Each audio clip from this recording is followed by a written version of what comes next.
Now, I can obviously only speak for myself when I say this, but personally I've never cared for remakes, especially when they involve CGI recreations of already perfect animated films. But Disney's shamelessness aside, one of the biggest problems I've always had with them is that they're usually retelling stories that don't need to be retold, because they're usually the result of a studio trying to capitalize on something popular. In other words, it's usually only good movies that end up being remade, and most of the time there's no reason for it. If there's a bad movie that had a good story and thus could actually benefit from a remake, it's not likely to get remade because it didn't make money the first time around. So they're obviously not going to risk it flopping again.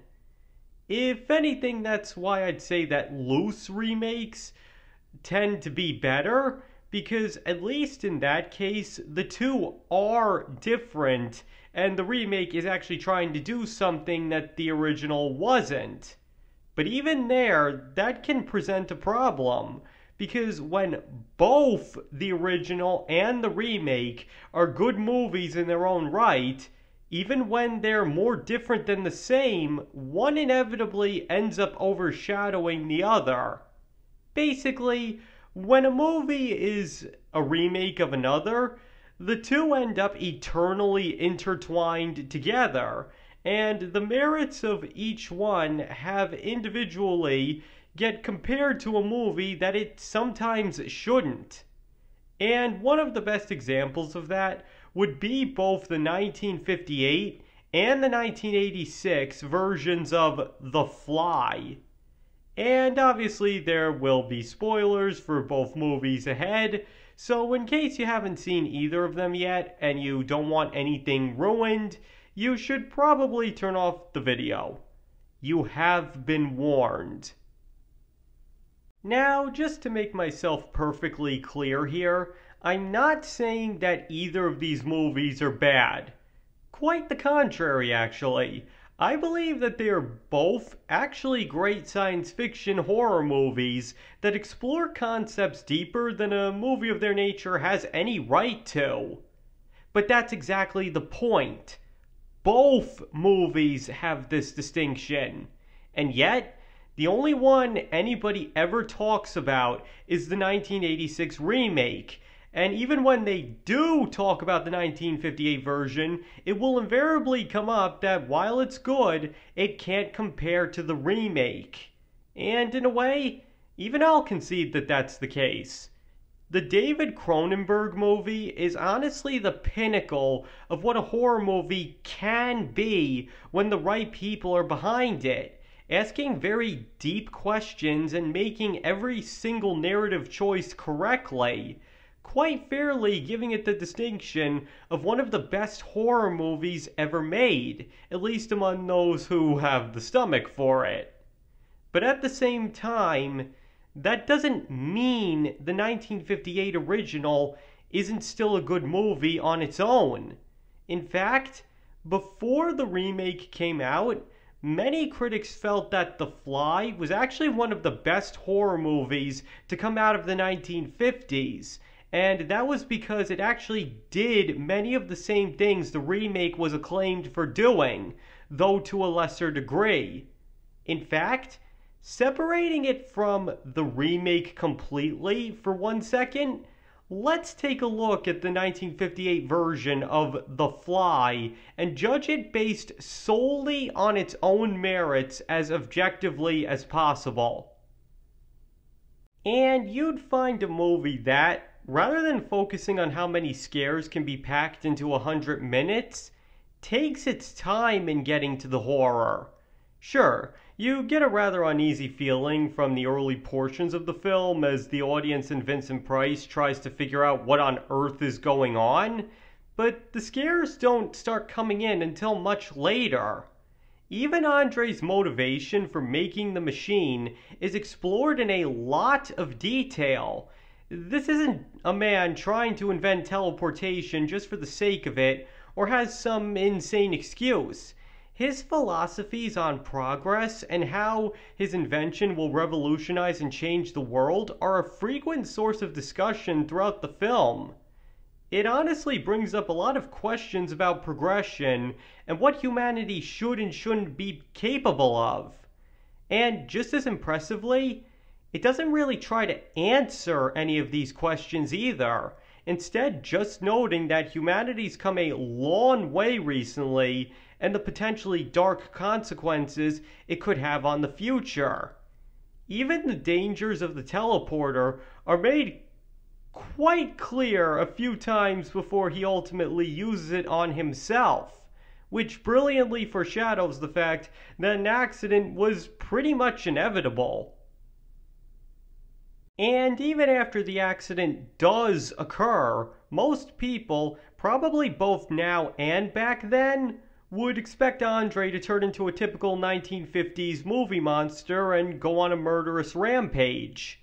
But instead, he actually manages to keep his head, pardon the expression, and after a few feeble attempts to reverse his mistake, ultimately decides to kill himself before he does become a true monster. Though not nearly as prevalent as it is in the remake, the loss of humanity and the fear of degenerating into a monster as a result of the accident and Fly's influence are on display here too, with the biggest difference honestly being that Andre actually manages to succeed in preventing himself from succumbing to the Fly's barbaric nature, if only by killing himself first, while Seth isn't quite able to. And even then, most of the scares come from the audience feeling sorry for Andre and the fear of them not being able to find the Fly so that they can fix him.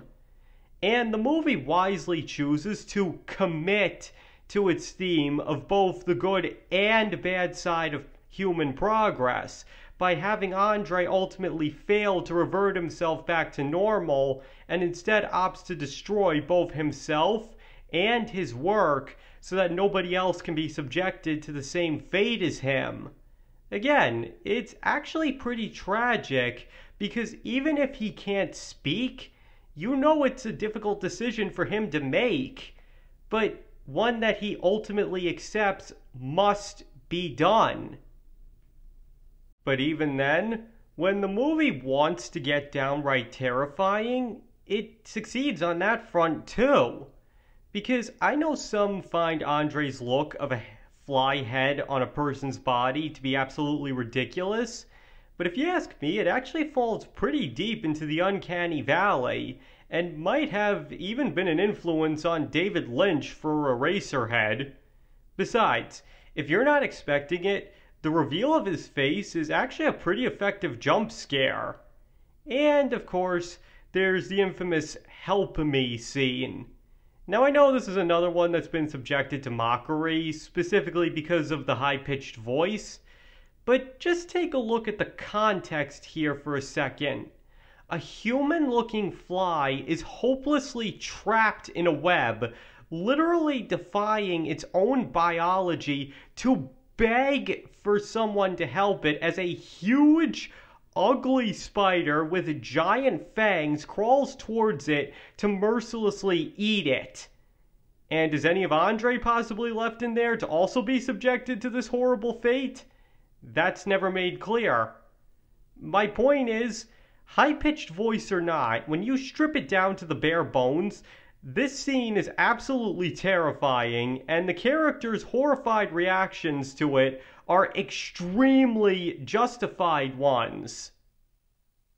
But the horror of that scene goes even deeper as well, because Andre's wife is about to be dragged off to a mental institution and possibly charged with murder because nobody will believe her story, and that trapped, begging fly is the only proof that her story was true.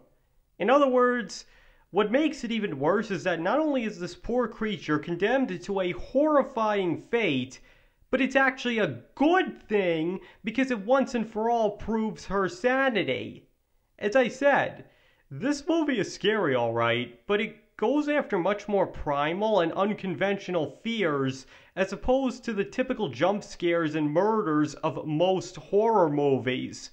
Very similar to how the remake handles its scares.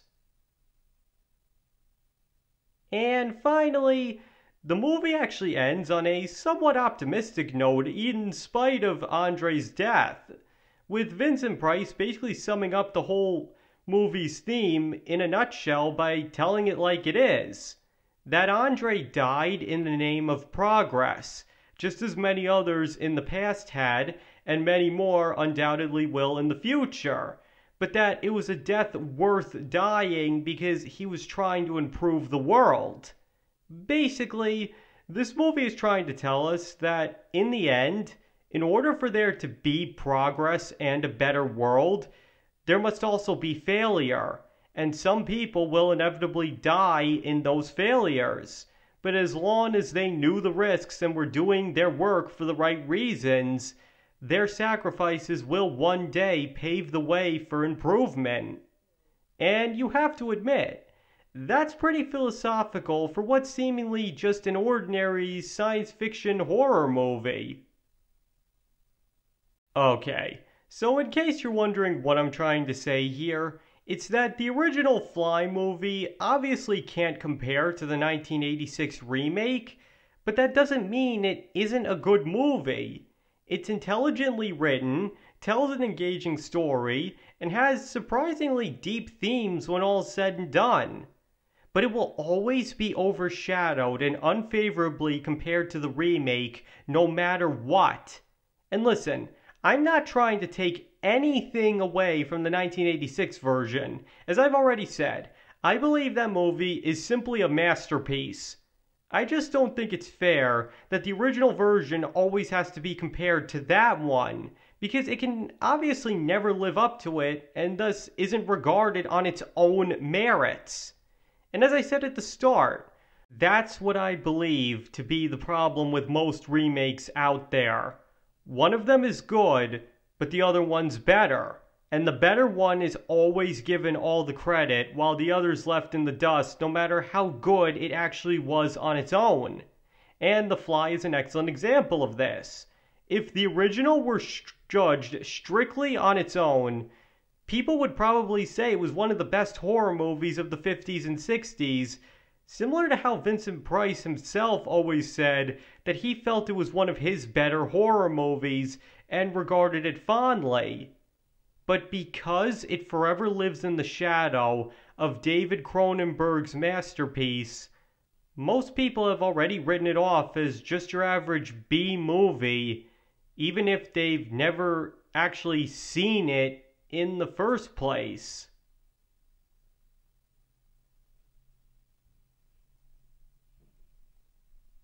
Okay, I think that's all I have to say on that. So now why don't you tell me?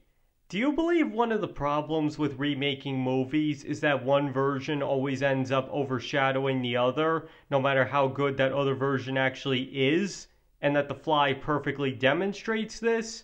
Or do you believe everything has the reputation it deserves when it comes to that? Please tell me what you think in the comments below. And do understand that the quality of movies can be very subjective, so if you think I'm wrong about this video, that's okay. You can feel any way about The Fly, its remake, and remakes in general that you want to. I do not think badly of you for having your opinion. And finally, thank you all for watching. It is all greatly appreciated, and I hope to see you all next time.